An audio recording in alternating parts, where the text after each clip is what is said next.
Ош-Баткен Исфана автожолунун Кадамжай шаарын аралап өткөн бөлүгүнө атайын жол тосмолор орнотулду. Бул аракеттер калктын жыш жайгашкан аймактарында жергиликтүү тургундардын жана айдоочулардын жол коопсуздугунан сак болуусу үчүн көрүлгөн аракет болууда. Өткөн жылы бул жол кеңейтилген болсо, учурдагы кырдаалга байланыштуу жолдогу кыймылдын аз болуп жаткандыгынан пайдаланып, жол тосмолор орнотулду. Бул участок эң элдүү кыймылдуу жай болгондуктан бул жерде ортосуна тосуу жумуштарын жүргүзүп атабыз. Бул жүргүзгөнүбүздүн себеби негизинен караганда жөө жүргүнчүлөрдүн коопсуздугу, андан соң автомобилдердин коопсуздугу үчүн бул иш-чараны аткарып, өткөн жылы жолду кеңейткенбиз, быйылкы жылы планыбызга киргизилген иш-чараларды мына өлкөбүздө болуп аткан эпидемияга карабай, аз техниканын аз убагында иштерди бүтүрүп алайлы деген жумуштарды аткарып атабыз. Кадамжай шаарындагы 300 метр аралыктагы жол тосмолорду жасатуу үчүн жергиликтүү бюджеттин эсебинен 500 000 сомго жакын акча каражаты сарпталган. Ал эми орнотуу жумуштарын жергиликтүү адистер колго алышкан.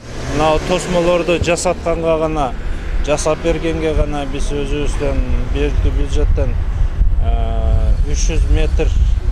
300 метр жасаттыбыз, 300 метрге 500 000дей сарпталган. Калган орнотуу жумуштарыны номер 46 деп ишканасы менен мэрия экөө биргеликте өзүбүздүн адистер гана азыр жасап ататтар. Жол кыймылынын коопсуздугунун алдын алуу ар бир жарандын өмүрүнүн коопсуздугуна көрүлгөн камкордук болот. Калктуу конуштардагы жолдордун талаптагыдай болуусу техниканын көбөйгөн доорунда негизги зарылдык экени башкы маселе. Канышай Ашимова, Ислам Толубаев, Алтын бешик жаңылыктары.